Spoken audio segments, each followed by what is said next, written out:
Assalamualaikum warahmatullahi wabarakatuh. Kami dari kelompok 10 akan memaparkan materi kami yang berjudul validitas tes. Materi pertama akan disampaikan oleh saya sendiri, Aisyah Septiana, mengenai pengertian validitas.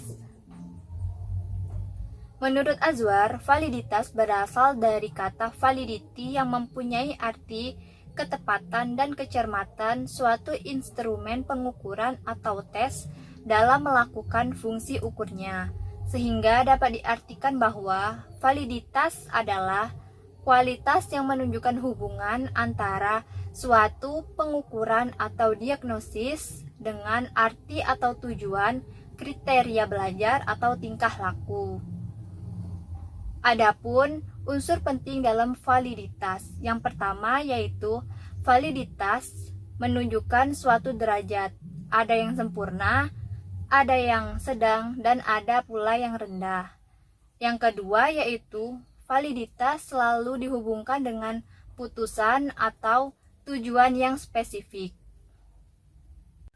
Validitas merupakan syarat penting dalam suatu evaluasi, karena suatu teknik evaluasi dapat dikatakan mempunyai validitas yang tinggi atau disebut valid jika teknik evaluasi atau tes itu dapat mengukur apa yang sebenarnya diukur.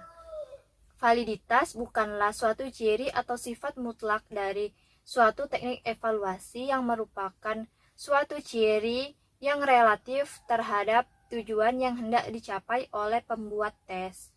Artinya, tes yang sama dapat digunakan untuk beberapa tujuan berbeda, dan validitasnya dapat berbeda-beda dari tinggi ke rendah tergantung pada tujuan. Oleh karena itu, validitas harus ditentukan berdasarkan hubungan antara tujuan yang akan dicapai dengan alat evaluasi itu. B. Validitas tes. Validitas tes mengacu pada sejauh mana sebuah tes mampu mengukur secara akurat apa yang dimaksudkan untuk diukur.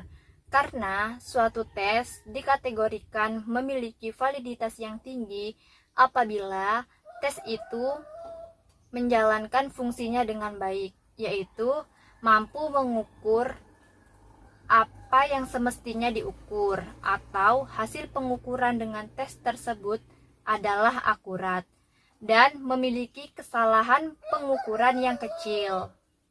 Tes yang valid akan mampu memberikan informasi tentang kompetensi yang sebenarnya dimiliki oleh peserta didik.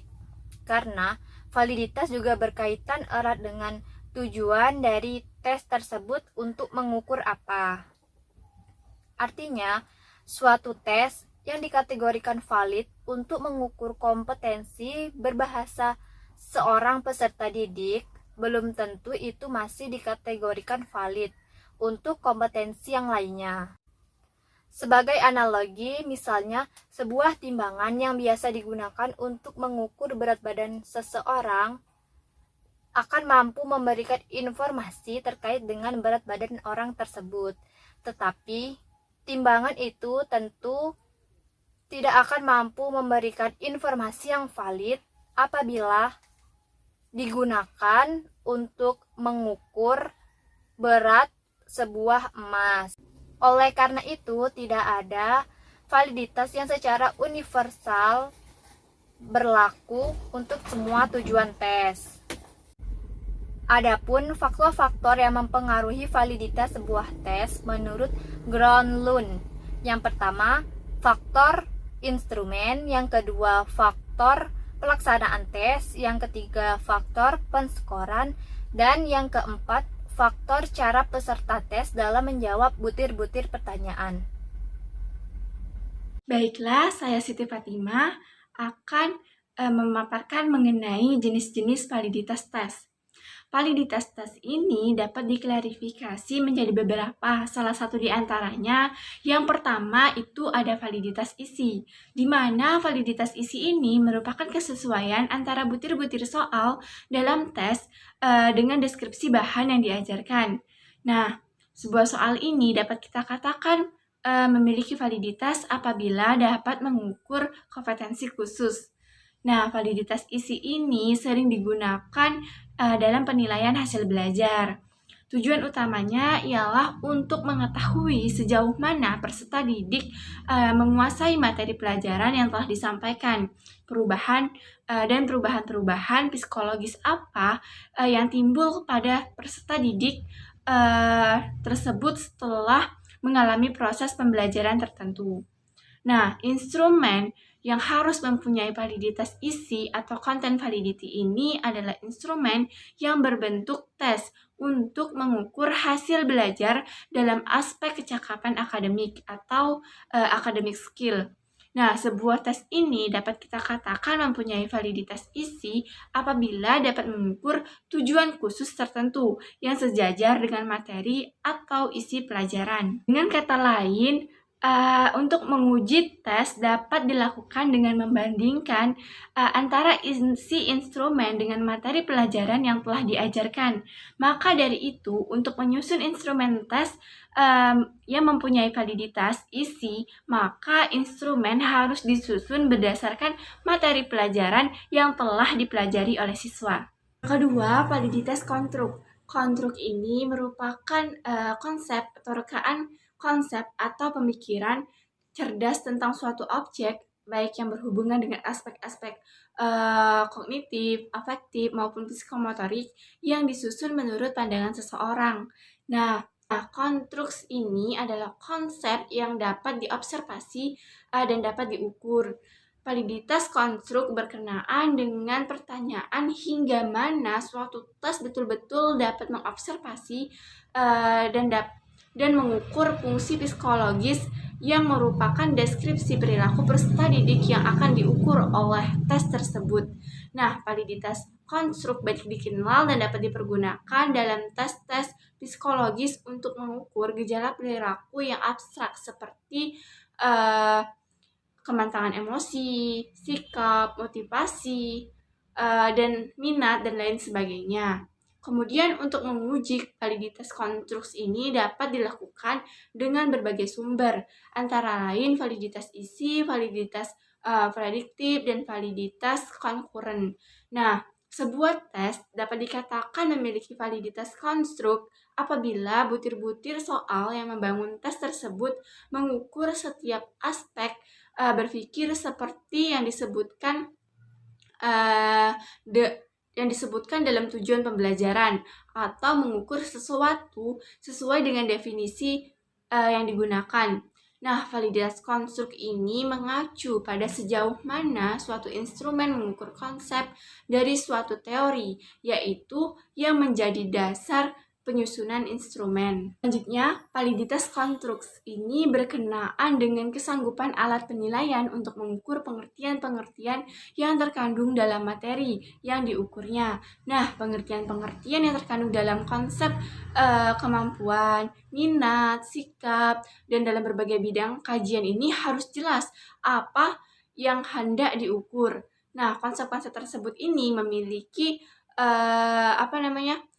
masih abstrak dan memerlukan penjabaran yang lebih spesifik sehingga mudah diukur. Ini berarti bahwa setiap konsep harus dikembangkan indikator-indikatornya. Nah, dengan adanya indikator yang dari setiap konsep ini, bangun pengertian akan tampak sehingga mudah dalam menetapkan alat penilaiannya. Nah, untuk variabel tertentu dimungkinkan penggunaan alat penilaian yang beraneka ragam dengan cara mengukur yang berlainan. Dalam menetapkan indikator atau suatu konsep dilakukan dengan dua cara. Yang pertama itu menggunakan pemahaman atau logika berpikir atas dasar teori pengetahuan.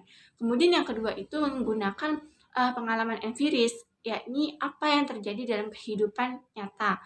Contohnya, pertama, konsep mengenai hubungan sosial. Dilihat dari pengalamannya, indikator empirisnya itu bisa bergaul dengan orang lain, disenangi oleh banyak temannya, bisa menerima pendapat orang lain, tidak memaksakan pendapatnya, serta bisa bekerja dengan siapapun. Kemudian contoh yang kedua ini konsep Sikap dapat dilihat dari indikator secara teoritis.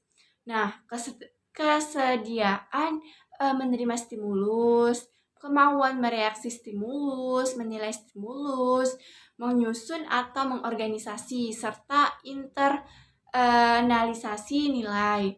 Nah, apabila tes menunjukkan indikator-indikator yang tidak berhubungan secara positif satu sama lain, berarti ukuran tersebut tidak memiliki validitas konstruk. Nah, atas dasar itu indikatornya perlu ditinjau kembali atau diperbaiki kembali. Nah, ada juga cara lain untuk menetapkan validitas konstruk suatu alat penilaian adalah menghubungkan atau korelasi alat penilaian yang dibuat dengan alat penilaian yang sudah baku, seandainya telah ada yang baku. Nah, bila menunjukkan keefisien korelasi yang tinggi, maka alat penilaian tersebut memenuhi validitasnya. Sehingga dapat kita simpulkan validitas konstruk adalah validitas yang mengacu pada sejauh mana sebuah tes mampu benar-benar mengukur apa yang hendak diukur berkaitan dengan konsep atau definisi konseptual yang telah ditetapkan pengembangan tes. Assalamualaikum warahmatullahi wabarakatuh. Perkenalkan, nama saya Amalia Fadila, mahasiswi dari UIN Raden Fatah Palembang, jurusan PGMI Pendidikan Guru Madrasah Ibtidaiyah. Baiklah, saya akan melanjutkan materi sebelumnya, yaitu mengenai validitas empiris dan faktor-faktor yang mempengaruhi validitas. Baiklah, saya akan menjelaskan dari validitas empiris. Validitas empiris menggunakan teknik statistik, yaitu analisis korelasi. Hal ini disebabkan validitas empiris mencari hubungan antara skor tes dengan suatu kriteria tertentu yang merupakan suatu tolak ukur di luar tes yang bersangkutan. Namun kriteria itu harus relevan dengan apa yang diukur. Validitas empiris mencakup validitas konstruk, konkuren, dan prediksi. Dinamakan empiris karena validitas tersebut ditentukan dengan menghubungkan performasi sebuah teks lainnya dengan menggunakan formulasi statistik. Validitas memiliki 3 macam, yaitu yang pertama, validitas prediktif atau predictive validity. Validitas prediktif adalah validitas jika kriteria standar yang digunakan adalah untuk meramalkan prestasi belajar murid masa yang akan datang. Selanjutnya yang kedua yaitu validitas konkuren atau concurrent validity. Validitas konkuren adalah jika kriteria standarnya berlainan. Yang ketiga adalah validitas sejenis atau congruent validity. Dikatakan sejenis jika kriteria standarnya sejenis, maka validitas tersebut disebut validitas sejenis. Baiklah, selanjutnya yaitu mengenai faktor-faktor yang mempengaruhi validitas. Banyak faktor yang dapat mempengaruhi hasil tes evaluasi tidak valid. Faktor tersebut dapat dibedakan menurut sumbernya, yaitu yang pertama, faktor yang berasal dari dalam tes. Pada umumnya, sumber berasal dari faktor internal. Tes evaluasi diantaranya sebagai berikut. Yang pertama, arahan tes yang disusun dengan makna tidak jelas, sehingga dapat mengurangi validitas tes. Yang kedua, tingkat kesulitan item tes tidak tepat dengan materi pembelajaran yang diterima siswa. Yang ketiga, waktu yang dialokasikan tidak tepat. Hal ini termasuk kemungkinan terlalu kurang atau terlalu longgar. Dan yang kedua yaitu faktor yang berasal dari administrasi dan skor. Berikut contoh faktor yang sumbernya berasal dari proses administrasi dan skor. Yang pertama, teknik pemberian skor yang tidak konsisten. Misalnya, pada tes esai juga dapat mengurangi validitas tes evaluasi. Dan yang kedua, siswa tidak dapat mengikuti arahan yang diberikan dalam tes baku. Yang terakhir, yang ketiga, yaitu faktor yang berasal dari jawaban siswa. Faktor ini meliputi kecenderungan siswa untuk menjawab dengan cepat, namun kurang tepat. Keinginan untuk coba-coba dengan menggunakan gaya bahasa tertentu dalam menjawab soal bentuk uraian. Terima kasih, itu saja materi penjelasan dari saya mengenai validitas empiris dan faktor-faktor yang mempengaruhi validitas. Terima kasih. Wassalamualaikum warahmatullahi wabarakatuh.